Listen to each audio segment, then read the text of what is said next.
Watched that documentary, I started just like flexing in the mirror. I'm like, freaking power! This is yesterday.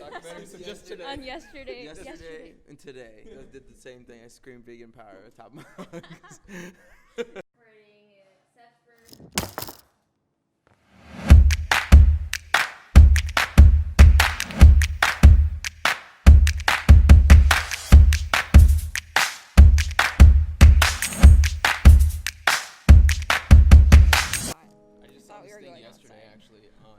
Prepared. Posted. It was a 78-year-old raw vegan woman, and she literally looked like she was 30. It's nuts. Yeah, it's pretty crazy. All right, welcome back to the number one podcast in Houston. We're sitting here today with Trey Coy. We AK-47? Trey K-47. I like that. We're here in his warehouse right now doing the episode, trying to fit that industrial vibe. I don't know what episode we're on, but it'll be in the title. DeSanti, why don't you give us a quick overview of Trey, since you guys go way back? Okay, so Trey is an all-around, really all-around creative, I think. Would you describe yourself as a creative? Oh, yeah. Generally? So he's a musician. He has a music background. Also is really good at event planning. He's hosted several events. He is in a band called East of Edo, right? And you play bass. I play bass. And yeah. So, okay, hold on. Let's see. I don't know what to start out with because there's so much that I wanted to know. I guess you could start out with your most recent festival that you hosted. Can you talk about that? Sure. So, this was probably the most stressful thing that I've ever done in my entire life. It was so tough. Usually I have a lot more people helping me with the smaller things, but I took it upon myself to kind of put myself in those situations because I felt bad, like, telling people what to do and not knowing how to do it myself. I was like, hurry the fuck up, you know? Like, why is it taking so long? Or, like, that's lame. So, I'm, like, super new to it. Like, with event planning specifically, probably 2 years, 3 years maybe. And I just learned from playing shows myself. Like, I've been playing shows since I was 19. And I just saw some things, picked up on some stuff. And this past festival, my dad just calls me on the phone. He's like, hey, we can do a festival, but it has to be in a month. And I'm like, okay. Because, like, it's tough with our warehouse. We have to go to the city. You have to plan all these different things. You have to get a bathroom for every 250 people. You know, it's just all these, like, specific things. You have to have the exit lights with the fog things just in case the power goes out and the building sets on fire, like all this, like, you have to think about all these things. So it's like, it was kind of different because I thought it'd be easy, you know, being like, oh, I know how to run a show. And then you run a show and you need event insurance and security and placement and flow. I didn't even know about flow till my first festival that I did. I was like, oh, okay, that makes sense. You know, you can't have VIP or the artist just walk through the crowd of people to get to the stage. It's kind of weird. So yeah, with this past festival, I wanted it to be mainly about putting on different genres that come out of Houston. I feel like we have so many genres and everyone has their own family that I wanted to kind of just showcase a weekend where all the families come together, you know, like the rap family, the metal family, the punk family, the jazz family, you know, eventually, you know, like EDM family, country family, all that kind of stuff. So I want to be able to just showcase all that kind of stuff and have it be locally, just like what y'all are doing. So it's really tight that, you know, y'all are focusing on locals first and building something here that doesn't exist. It's a problem. So creating it here and then bringing what you have here to other places, I think that would be pretty cool. So yeah, with this festival, it was just tough. Because I did the marketing, the promoting, the planning, stage managing, I mopped the floors, like I took out the trash, you know, I went to go, you know, it's just everything, talking to people, finding out where people are going to park. I just did so much, and I definitely have a more of appreciation for the little things. Like, hey, if anyone wants to be a janitor at my future bar, I'll pay you like $20, $25 an hour. Like, that shit's hard and it sucks, and I appreciate y'all that go through that stuff because it's gross. So yeah, it was just this festival. It was kind of, I was expecting more, but I'm not a marketing person, and just that aspect alone, that somebody that just goes on their YouTube channel and just talks about, you know, how their morning went. You know, they could like monetize on that shit and just make money, and all through marketing and finding the right demographic and creating that fan base and doing all of that. And for me, that's difficult. I'm good at, you know, create, like, everyone's like, oh, you're sitting on a gold mine. Oh, this is really cool. It's like, yeah, I know, but how do I get people to see it? How do I get people to know what I'm doing here, why I'm doing it, and why they should come? You know, it's a whole different thing. So only about 250 people came the first day, maybe 50 people came the second day, and we lost a lot of money. But we learned. Yeah, it was a whole learning experience, you know. Like, we need to build our own stuff. We rented everything, so that was kind of a shitty thing, because everyone's like charges twice as much for something you could just build yourself for, but it just takes time. And we needed it done in a month, so we paid the price for it. And then contracts, you know, making sure you have contracts with everyone to know what you want them to do. It was really cool, but some people came through and they didn't they didn't do everything that I asked, you know, take pictures or hang out later, or, you know, or how long that their set was going to be or whatever. So it was kind of just like up in the air. So that kind of sucked. But overall, the second day I was really excited for. We did a cover bands and a jazz band, and a few people showed up because they just heard the music and they just walked from wherever they came from and checked it out and like, oh, this is cool. Like, you know, let me know when y'all are doing something next or whatever. And that's what I want to really build. It's like live music, jazz or rock, or like all forms of rock, all forms of jazz, stuff like that. Because I feel like it's getting lost in this Houston culture that we think what it's supposed to be, when it's been so much. And we're like forgetting, like, we're remembering the past 20, but, you know, we're not remembering the past 100. So I don't know. I kind of want to bring that back too. So shout out Cafeza, by the way. Monday night Latin jazz inspired me hard as fuck. Yeah, go there Monday nights. Cafeza is pretty lit. You can dance and get hot and saucy. 40% off wine too. That's super cool. I think you're the only person I've met that wants to blend the two. I think also with our podcast, we're really diverse in the fact that he's like hip hop, I'm like kind of rock, and yeah, and then Richard's like alternative, and then also knows like the rap side. And yeah, whenever people think of Houston, they think of like now Travis Scott or like everyone from Houston and like the South hip hop culture, but we don't see the other side or jazz at all. Actually, I haven't even heard of anyone trying to put that together, so that's really, really cool. And as far as this learning experience, I'm excited to see what you come up with next, because I know I've seen you promote other events also in the past years, but those were like block parties, right? Or other parties. But compared to this one, like now, think of what you're gonna come up with next, right? Now that you know kind of the ropes of how it works to organize an event. Yeah, the first Screwston ones that I were doing, I think that was easier because we had that market. You know, my family's been doing rap for a long time, and a lot of our fan base automatically on the social media that we had and were accessible to were hip hop and rap, and knew about music for the past 20 years about rap culture. So whenever we brought DJ Red from the Screwed Up Records and Tapes, people knew who that was, you know. But Bruce Wayne on this last festival, amazing DJ, just started like a few years ago, and everyone that here was loving it. They're like, oh, how can we get this DJ to book for our place, you know, how can we get this DJ for our wedding or whatever. And it just sucks that no one heard him, no one heard like his mixes and stuff, but they would have known if I had that market, if I had that promotion.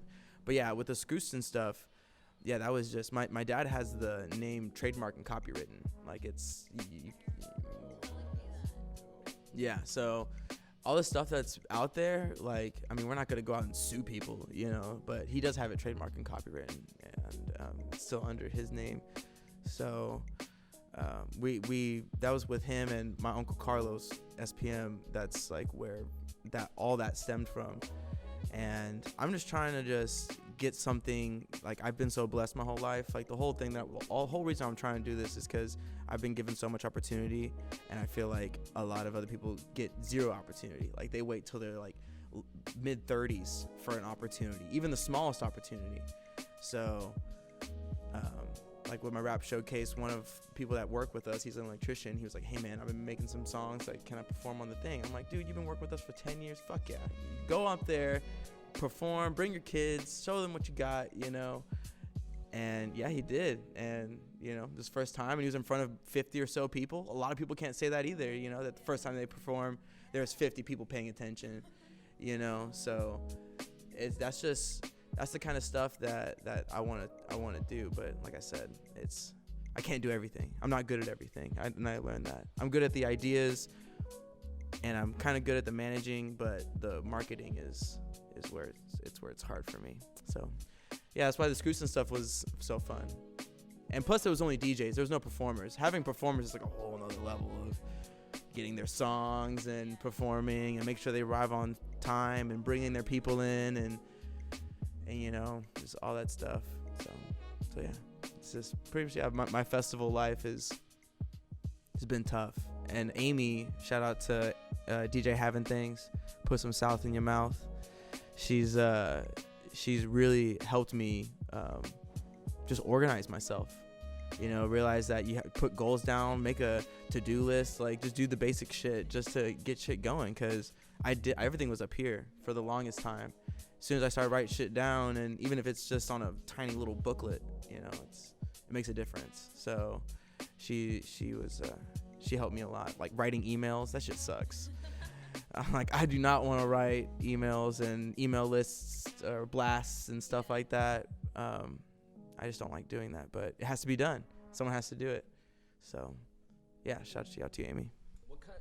What marketing avenues did you use for the festival? Like, were you doing it through social media? And I'm assuming you didn't utilize the hip hop community for this specific event. Like, how did you reach out to the crowd that you were trying to bring in for this specific festival that you just did? Well, it was just so last minute. I had to plan everything, and then I only had 2 weeks for promotion. So I automatically had to think like, what was going to be the most beneficial thing, like quickest turnaround. So I definitely went to social media, and barely boosting from like a Facebook page that I've had for maybe half a year and didn't really promote beforehand, and then an Instagram that we had but didn't really post anything because I was working on all the legal shit that was happening here.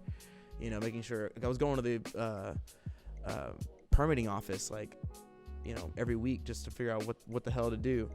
So, and that's not really like, what's the word, not only my forte, but it's not just cool to look at. Like, I can't just post social media like, hey, what's up, I'm at the permitting office. You have to be quiet, you know, you have to like you hear this announced, yeah, there's unspoken rules, like don't yell at the permitting office, you will not get served. I'm sure. So yeah, it was just tough. I definitely went to Facebook, Instagram. I made posts. I promoted it. Probably put like a few $100s behind Facebook, and then $100 or so behind Instagram. Definitely made flyers, gave them to the artists, told the artists to promote them on their pages. Did an email blast to all of our previous people that have signed up for the other festivals. But the thing is, from my last festival that I did to this one, it was maybe almost 2 years. It's like of inactivity, because we just got caught up with the city. I was we were building the bathrooms, but you needed like certain permits for everything. Failed it. They closed us down, so we had to deal with that. So yeah, it was just pretty much inactivity for so long. It just really didn't hit either. I think the best thing that I should have done, to be honest, was ground roots. Just go to these apartment complexes nearby and be like, hey, I'm throwing a festival. Like, be dressed up as like whoever the fuck. It would be Bart Simpson passing out flyers. Like, who is this guy, you know? Because I feel like I would have gotten more people to come, and in a faster time too. I think you're underestimating social media. you know, that's the thing that I study is like algorithms and social media marketing, and he's really good at it too. And we've done a really good job with this. I know you've seen me post the TikToks, and we've gotten viral several times on TikTok with this. And like from one post where we hit, what was it? It's like 700,000 views now. We got a bunch of sales overnight for this. So the whole like ClickFunnels thing, I guess we should team up and like come up with a festival, and then we can take care of the marketing. That's what I was because we're so good. Okay, that was what I was gonna say to you. So the one thing with like the Yacht Club is we started this for fun, right? Because of her. She was always like, let's do a podcast, and she ended up moving in the same apartment building as me upstairs. So one night at like 12 a.m. I went upstairs and knocked on her door, and like we have all the resources. I was like, let's just make one. And then we got our first guest on. From the first guest we got like 3 more, and then they just kept coming. And this last like 7 to 10 days now, we've grown like 400 followers. Everyone's in Houston. Our page is like so engaged now, to the point to where at 600 followers we're getting more engagement than people with like tens of thousands. Yeah. And so like we were just like, man, we got it, because we literally got hit up yesterday by this artist here locally. His name's iRome, and he's like really growing right now too, but he's like, hey, I want you guys to throw an event for me. And then because we throw a party every month right now, and every month it's getting like more people are showing up now. But it was all through social media, like she was saying, utilizing it. Like we are constantly on every single day, nonstop. And it's like when you see these YouTubers or these influencers always talking about like daily content or posting every single day, staying in front of people's faces. It sounds so good when you hear it, but then actually doing it and then now actually reaping the results of it is like this high that I've never experienced before. And so like I experienced it with that, like when me and Richard first came up with this, and then we started selling it. Now we're in every smoke shop in Texas, and we're Florida, like we're in multiple cities now. And yeah. And so that was exciting for us too, but that was a product. Now seeing it happen for like us as individuals doing something that Houston hasn't seen before, it's like I don't want to stop now. Like every single day we want to book something. But what do you call the venue here? Like what's the name of the warehouse? So it was Center Street Warehouse when it was distributing cereal, and then it was Dope House Records whenever the record label was here, and then it was Screwston Records whenever we were doing the Screwston Sundays, and now it's called the Jar HTX. It's what everybody when I was growing up, I had all these rappers and stuff just hanging out here, and they would always call it the Jar. That's what I remembered, and because it's like from some mob movie or something, and it was like where they would get together and like pass each other money and do the dealings. So yeah, we're at the Jar HTX, and I'm here to put y'all on. So let's get it. Look out for the next event, the Jar and the Yacht Club. Yeah.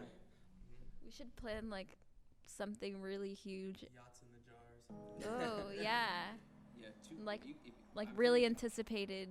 Like yeah, like I have no doubt that if we threw an event and we had like 2 months to plan it, I'm saying with 2 months with 600 followers, I guarantee you like 75% of the people are going to show up, because everyone's like 100%. You know what I mean? That engagement, dude, that y'all do with like the engagement that you do with everyone. Like, hey, what's up? Like, you want to do something? Like, what's going on? It's like, oh, hey, thanks, appreciate the, and a lot of people don't do that. They don't take the time to go and thank everybody, and say, come and hang out with us. We throw a party every month. Like, come on, And that's what I'm trying to do too. With these festivals, it was a free festival.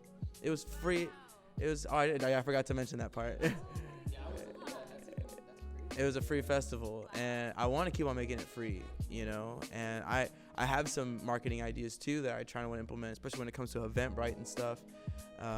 It's like people literally go, like they're in a new city and they go on Eventbrite and they're like, things to do in Denver, Colorado, and they see the top 10 things and they go to that hoe and then it's like, I just came from Eventbrite. This is what they said it would be cool for me, and I love it. And it's because all that, taking advantage of a different kind of social media, Eventbrite. But yeah, it was free, and I want to keep on making it free for the people that are coming, or like figure out a way to do that. Like, hey, you buy a ticket, and I'll give you something back, or something, you know, anything like that. Because I want people to feel like they are welcome. I don't want to feel like you have to pay every time a shit ton of money to come and hang out with us. And for me, I'm trying to show y'all some shit. Like, you know, it's kind of like you taking you. It's like, to me, it's like it's kind of like an old-fashioned thing. You know, it's like you asking someone to the movies, but then you don't pay for their ticket. You know, it's like I want you to go watch this movie with me. So like, here, let me put you on. You know, so it's like, 'cause this is my home. You know, I don't. Wow, it's me. Yeah, I pretty much. Yeah, I just want. This is my second home. I grew up here. I've been here since I was 4. You know, and I don't want someone to feel like they don't belong. But if you're an asshole, I will kick you the fuck out of my house. It's how it is. I've done it before. I'll do it again too. You know who you are. It was just one guy. It was one guy. It was one guy one time. But yeah, go ahead. Okay, talk about your band. Okay, what genre would you consider it? I was thinking a little post-hardcore, post-rock, and it reminded me a little bit. Have you heard of Violent Soho? You haven't. It reminded me a little bit of them, and I really liked it. I really, really love the sound. But I know you used to be in a band that was more like metal, right? Where did you make that switch and talk about your band now? Okay, so I'm still in a metal band, different metal band though. So there was one I was doing whenever I met you. I was still trying to keep it going, but it was just tough. Everyone moved out, and I was trying to get new members, and you're already not getting a lot being in a metal band. So going through all the trouble of trying to find more people just to like go thrash at a show with you, it's just sad. I just was sad about it. So then I joined East of Edo. Friends from high school hit me up, wanted me to play with them. And I've been playing with them for a long time now, I think 3 years now. And I wasn't really that good at bass. Like, I played guitar, and I had a bass guitar, but it was the bass from my previous metal band. I bought him a bass guitar, and then he went to school for philosophy in Notre Dame, and I was like, all right, I'll fuck me. All right. So yeah, shouts out Sid, love you, bro. And so yeah, I started playing bass with East of Edo, and I wasn't that good, but I was, you know, practicing with them, learning their songs. But at the time we were called Color Gravity, and we had a different singer, and then we went through a couple different singers, and now we're with Alex with East of Edo, and Sam is a newer member of the band. He's a drummer, and Kevin and Patrick, they were like started the band. They're like the heart of the band, you know. Like if they're not there, then it's just tough to play without them, you know. But we are actually working on our second EP, and I'm going to the studio later tonight, like around 7 or so, to finalize, like, all right, this is the final listen, you know, and then we're going to go off to mixing and mastering and do promoting and release show and all that stuff. It's nice to have it with other people. Like, if it was by myself, like with the festival, I'm like, oh my gosh, it's so stressful. With other people, it's easier to bounce off ideas, because it's super, the right team. Yeah, and I think we have a good dynamic. Everyone has to have, you know, the mom and dad of the group, and you have the wild card, you know, then you have the looker, troublemaker, you know, and you got the brains. So it's all these different elements. So I'm obviously the troublemaker. That's my role in East of Edo. But yeah, we're working on our second EP, and I'm doing more singing with this too. But yeah, I'm also in another band, Relive the Crisis. We just released Relive the Crisis. Yeah, that's my metal band.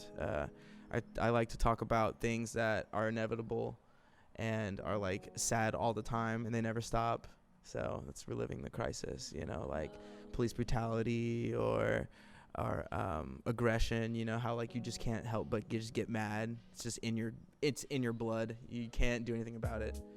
If you don't get mad, then you're just like a weirdo, you know. But yeah, that's what with my metal band. We just released the EP recently.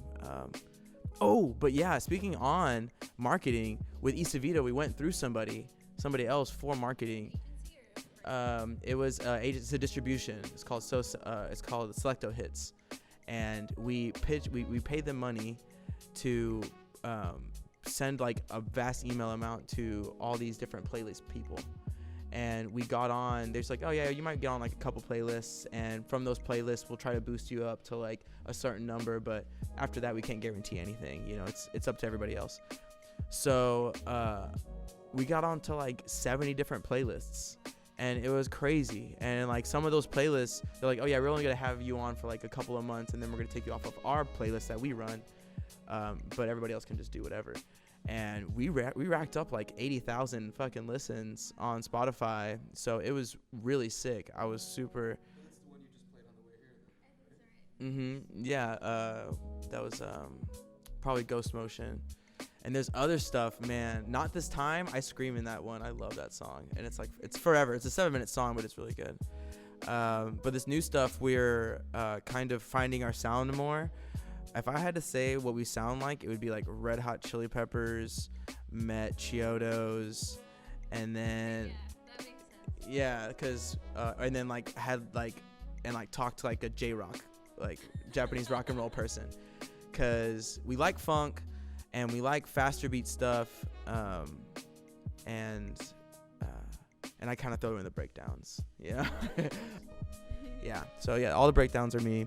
And if y'all want to check out East of Vito, we're like on everything. Just Google us, you'll see us there. And Relive the Crisis, you can check us out on Spotify. If you like, if you want me like scream in your ears, that's what I do there. So yeah, with my bands, it's a lot of fun. Been in bands for 10 years, but nothing's been more lucrative than DJing, to be honest. Like I've made more money DJing in the past 4 months than I've made my entire life playing gigs. Last week with like DJs are able to monetize earlier than a lot of like live bands or artists or performers are. Yeah, you don't have to worry about like you have to worry about everything, but then you don't have to worry about anything. You don't have to worry about other people's opinions, or whether they're showing up late, or whether they got more drunk than you last night, so they're not gonna be able to make it today. You know, it's responsible. You know, you're in a band, you're responsible for each other. So if you're, you know, and sometimes whenever you don't want people to be responsible for you, that's when you leave. Okay. How'd you get started? So you said 4 months ago you started DJing. So like, how'd you get started into it? And yeah, like what made you want to get into it? And then where do you see yourself going with it? And then your DJ name too. Okay. My DJ name is DJ Trey Coy 47. I don't give a fuck. All right. Even though I do, I give all the fucks. But when I'm in that mode, I really don't give a shit, dude. I go off, and I feel like I haven't yet found the venue for me, or like the place for me. I envision myself DJing a strip club, and like the littest strip club. You know, it's just people are just getting hype, and it's not even about that. I just want like a lot of people there, and people dancing, and people feeling accepted and express themselves in a very sexual way. Like I like getting hype, or even in a way where it's like it's just high energy. I love that high energy. Like I like going to metal shows. So if there could be one day where I'm playing a bunch of like hype rap music, like I'm going from like Young Dolph, and I throw in like Dire Does Murder, and people love it, like that's like the day that I'll be like, oh, I made it, I did it.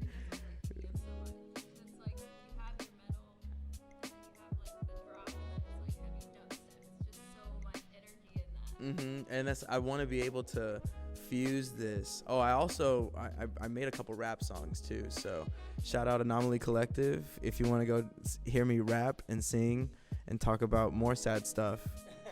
You can go check out Anomaly Collective. It's more about like police brutality and prohibition, and how like that, like I feel like that might happen again, where it's like, hey, we're gonna make weed legal and then make it illegal, and then everyone's going to jail. Anyway, side tangent. But yeah, with DJing, I started because my friend Amy, again, put some South in your mouth. We helped each other throw events. So I would do sound for her events, which is a monthly rap party called Bounce and Turn. And she puts on local artists too. I'm DJing her 3-year anniversary actually this Saturday, I believe. So if y'all want to come, it's gonna be lit. It's like some of the best rappers that she's put on. It's gonna be lit. We're gonna have like hot girl shit going on there. We're gonna have hot boy shit, and that's my name on the DJ. Actually, my DJ name for Bounce and Turn, only for Bounce and Turn, is Hot Girl Trey. So I'm on there. Check us out. And she actually gave me her controller. She gave me her DJ setup, and she put me on. She was like, hey, if you want to DJ. I was playing with it with my phone. It was DJ2, and you can just kind of do it. I'd be up at 4 or 5 o'clock in the morning at a house party, and someone's like, put on some music. And I'm like, got it. And I just hop on it. And it was just kind of cool just being hyping people up, and taking requests and just all that kind of stuff. And I realized my whole life I've been kind of DJing in the car. You just put some people on and you're just kind of hyping up, and you're hyping up with them too. You're like, don't you love this song, And that's what I like doing. I like hyping people up. If someone's dancing, I'm like, let's go. Come on, get on stage, Start the pit. Who wants to go? Open the shit up. Wall of death. No, I started from one of her parties, and then from then on, just people liked it. Someone's like, hey, I like your set, DJ at my place. Oh, I like what you do, DJ at my place. Oh, you can just DJ well, DJ at my place. Not even about how I sounded. They were just like, you just don't sound like shit. And I'm like, all right, I'll take this compliment. I appreciate it. So I'm like, I play I'm playing at this Irish pub called Richmond Arms, and I was like, it's cool if I play this raunchy rap shit. Is that cool? Because I go from there, I can get lo-fi and chill for a second, but when it's 12 or 1, I have a couple drinks in me, it's time to go. It's time to get lit. And they're like, yeah, sure, no problem. It's all right, it's an Irish pub. You'll just watch sports here. Everyone's 40 plus, but that's fine. If they want to get raunchy, let's get it. That's what. And I just like that. I just like being able to just understand the flow of that too. I didn't take that into consideration either whenever it came to DJing, how hard that is to have a flow, to have people literally be jumping and having a great time for an hour and a half straight. That's crazy to me. It's so crazy to me. Gave me a whole new appreciation to definitely EDM DJs and stuff like that, because just to have that energy so hype all the time, that's you. It's just you, but everybody else around. It's crazy, and they take you on that ride too. Suddenly, everyone's not jumping, and a lot of people are crying, and you're like, "What's happening?" Well, it's man, this DJ has us taking us through our emotional journey. Damn, that was me and Hero Bust. I don't know if you listen to Hero Bust, but he's this producer from Atlanta, and he's became EDM DJ. And I saw him at a stereo a while back, and that was best. I was on the little dance squares, and I don't know if maybe something was in the water or someone gave me. I was on it. I was going. I was like, whoa, what is wrong with me? But I felt I just got just entranced by the energy, and I just didn't give a shit about what anybody else thought. I was headbanging on that. How people were headbanging on that shit with me. I was like, let's go. So it's all of that just made me wow, I love DJing, just being able to be myself, put people on to music. I love it whenever a DJ's damn, is this you playing the song right now? It's I don't even know this song. I'm like, yeah. Yeah, exactly. Fucking Shazam this shit, bitch. So go for it. That's cool with me. I'll put you on some games that So yeah, that's why I love DJing. Amy put me on. I've been doing it for a while. I hope that I can just be able to pay my rent with it. That'd be tight. I could just, hey, give me some consistent money. Don't play with me. Don't say oh yeah, I DJ for this much and then I don't get any money. I'm like, oh, okay, that helps. Appreciate that. But yeah, I just did sound for somebody recently, and it was a lot of work for it was a lot of work for like minimal comeback, but it was for our homies, so I didn't mind. But you just think about stuff like that now, you know, it's like, wow, how much effort is this actually going to take? And with DJing, there's no effort.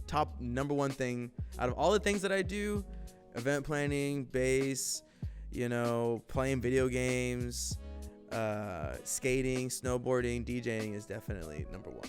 Definitely a fun thing to do, making money. Favorite thing to do ever is snowboarding, but yeah. So out of all of this, where do you see yourself with bands and then DJing? Where do you hope that they go? Is it something that you want to collectively keep doing all of it in the future, or where do you see it? Is there one, because you're really talented, so you clearly have you're a man of many trades, but is there any one specific one that you hope to do in the long run, or are you solely focused on kind of like having separate projects and you want to be able to grow with all the projects?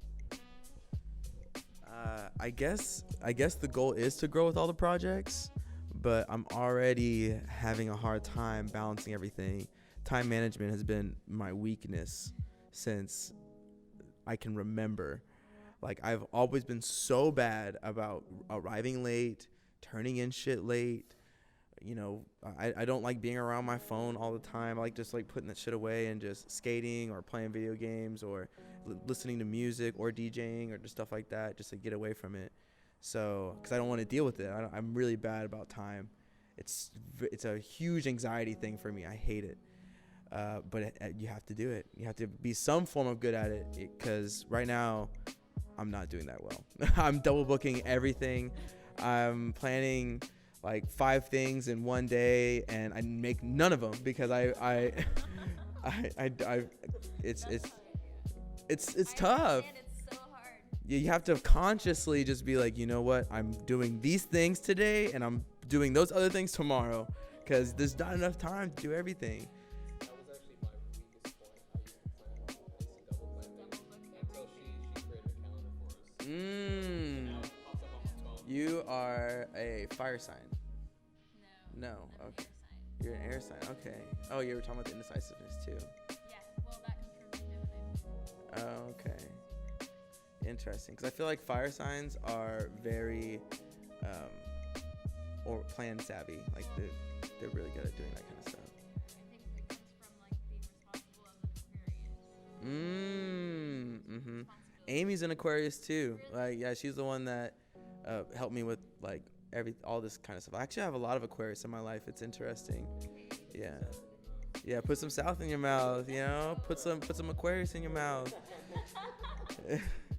No, yeah, she's really dope. Like, that's definitely, I would recommend y'all to meet with her and talk about all the things that she does, because the craziest thing is that she just travels, you know. She went to school in New Zealand for a while, and and that's where she started DJing, was in New Zealand, putting Houston culture out over there. And she was like, wow, I could put Houston culture out anywhere. So that was kind of, I was like, wow, like we just had that same image, that same vision of just sharing shit with people for their benefit and benefiting everybody else too. And this is a whole another thing. Wait, I got off on tangent. What were we talking about? What's the main Oh man, I hate asking myself this question. I hate it. It's always so tough. I go off on a whole thing, so I don't want to talk about it. I know I don't have time for it, but I want to make time for it. But then I have to sacrifice everything, you know? It's like... How about we word the question a little bit better? How about if you had the option to choose, one of them is going to hit off? Like one out of festival planning, being in a band, or DJing, and you could be the elite of any of these 3 things. Which of the 3 things would you choose? Oh, I don't like that. It's tough, but I mean, you can't do it all, you know? So I would have to say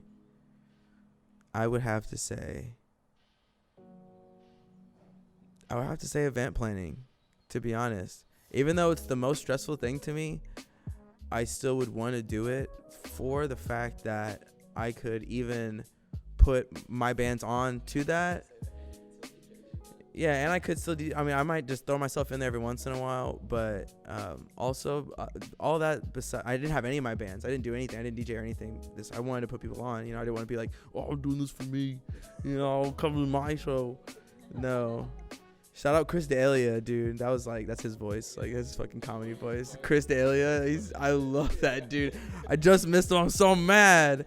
But yeah, I think it would be event planning because I can just put people on. I feel like I can affect my community faster and better if I can do event planning and just put my mind behind it. And cause it's something that people don't want to do, you know, and that's why it kind of just turns into a shit fest. Everything's planned last minute. But if I can figure it out and have that be my main bread and butter, oh man, I'd be making crazy money.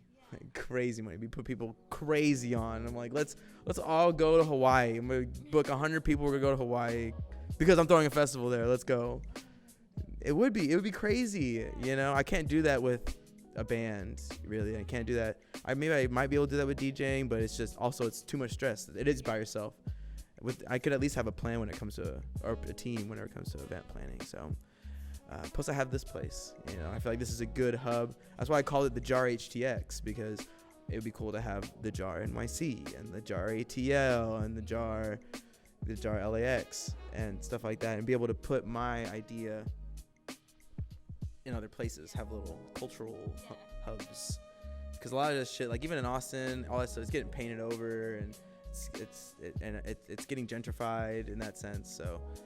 Yeah, I definitely want to do event planning. I have a whole other idea. Like 10 years, I hope to own the Jars. That's in 10 years. That's so cool. I'm planning to, or just having them running, and have events like this and make sure that it's all focused and stuff. I read this book called The E-Myth, and it's about pretty much you cutting hair and think that you can own a salon. Two completely different things. You know, you can creatively know what a individual has to do, but you don't know anything about accounting. You don't know anything about inventory, how, you know, talking with salespeople, trying to sell new stuff, you know, all that kind of stuff. It's, you just don't know it. You can, but you just have to know that you can't think like that. You can't be a creative and be a manager at the same time. You know, you literally have to switch brains. If you do that for yourself, you have like split personalities, I feel, because you're just like, oh, hey, what's going on, everybody? I'm the artist person, da da da. And then like behind closed doors, you're like, fucking shit. Oh my God, I gotta. Why did I do this? I gotta do all this stuff. I gotta plan all these things. And you can't think creatively anymore. And I'm having a hard time balance that myself. But yeah, like it's definitely event planning. I don't know, we talk about this I think in every episode, but there's this book that we read that talks about having a visionary and then the integrator in every company, and you need the guy that's going to be like, oh, all these crazy ideas, but you also need the guy that's going to be like, hey, wait, let's sit down, put this all, like, now we have to worry about the legal shit and all of the logistics and stuff like that. So it's good to have like a good team where you can, you know, everyone has their strengths and weaknesses. And I think y'all three have that. Y'all have it's called three things, and it's in the E-Myth book. And this is what I learned. It's the ideas guy, then you have the manager, and then you have the pretty much the tactical guy that like can fix anything, make anything, do whatever. So you have the ideas, you have the manager, and then you have Rich just being able to just pump it out. It's like, oh, what's the idea that you had? Okay, when do I have to have it done by? What do I have to work with? All right, boom, here you go. What do you think? All right, that works. And then it just goes back up and it keeps on going back. And that's in the E-Myth. And one person can be all three, but it's best if you have somebody that at least is more stronger in that aspect. You know, someone could be a little managerial and a little, you know, they could like do little things here, like edit shit, or just find people like that and know their strengths, because someone could be really successful in one thing, and just because you put them where you want them to be doesn't essentially mean that it's going to go well, you know, like. And that's what I feel like with event planning, that's what I feel like I'm good at, is if somebody wants to essentially like party a little bit. I'm like, all right, you pick up the trash. You can party all you want, but I swear to God, if there's a trash can or a trash can full or a can on the floor, like that's gonna suck. I'm gonna be upset about it, And if you don't want to talk to people, but you want to make sure everything is on time, then you can write the schedules and you can email people and you can do all that stuff. There's a strength for everybody, and I feel like with y'all three, y'all kind of like complement each other's strengths and weaknesses, and that's what it's really all about. I'm still trying to find mine. We have Amy, but now we need that person, the ideas guy, the managerial type. Now I need somebody to just make everything that I think of, which would be fucking dope. It'd be like a fantasy factory here, like, dude. Wow, we could do, fantasy factory, but the H-Town Fantasy Factory. Just do a bunch of shit in here, because to be honest, that'd be cool. The fantasy jar. That'd be cool. I don't know if y'all saw that there's like a vocal booth in there, but it's really small. But also, I'm good with sound stuff too, so I can like sound and soundproof the room or whatever you want to do. We could fill this up and like have cool backdrops or whatever. But this is stuff that I have envisioned, and I'm thinking about it now. Like, wow, this is a fucking radio station. Like, it'd be cool just to have people just come here and talk about stuff. Give them some free CBD. I don't know. Just throw shit out there. Come and hang out at the Yacht Club. We're chilling. I was gonna say, even like the pop-up idea is super cool. If like brands wanted to like host a little launch party, they could have like the pop-up room, stuff like that. That'd be dope. So much. Before we wrap up, I really wanted to ask you, tell me about your hair. How long did it take you to grow it? What do you do with it? Like, it's pretty clean. Hair care routine. Hair care. Wow. Okay. I actually was gonna do. This was like another idea that I had. I was gonna do a YouTube video on how I wash my hair. Kind of have like an ASMR, but it's washing my hair. it's like it's like you just hear the dripping, you hear the suds.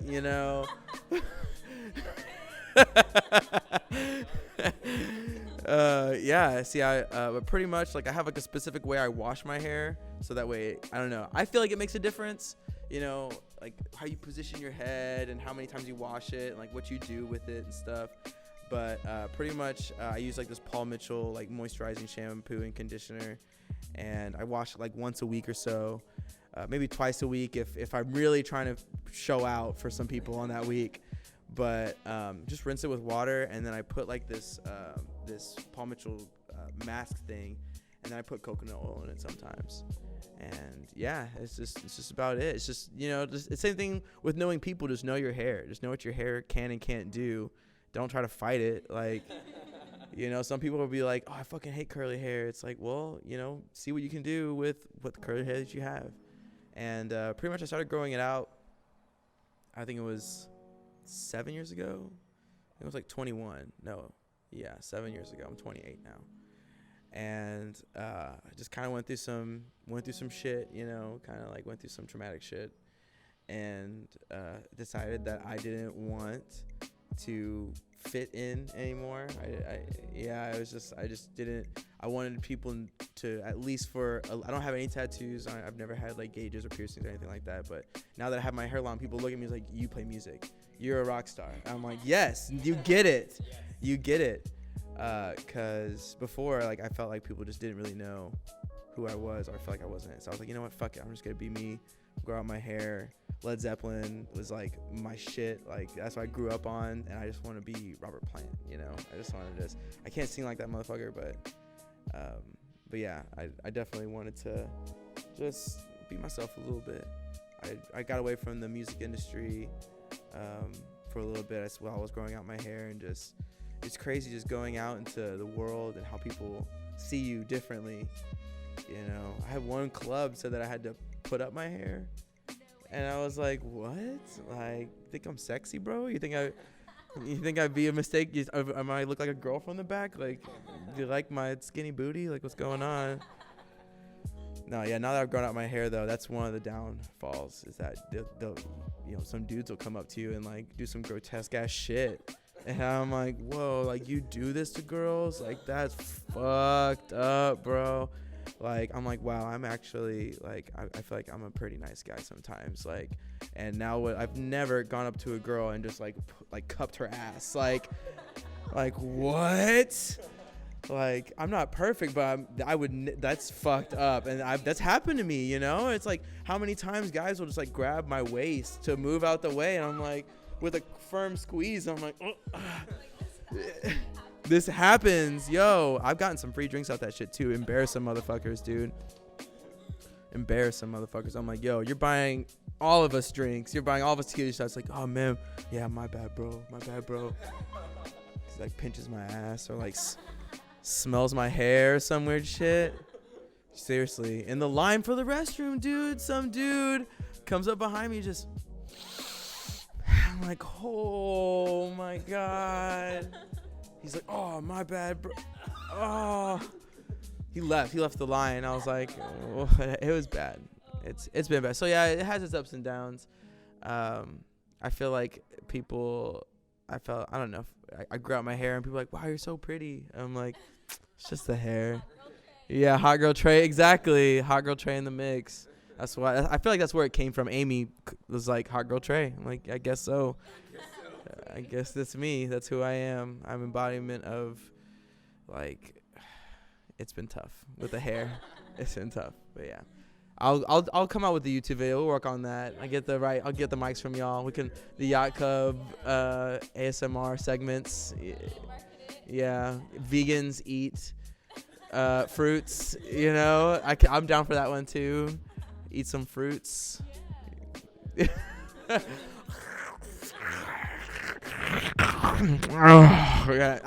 I'm a sex eater too, so it can get weird. It can get real weird.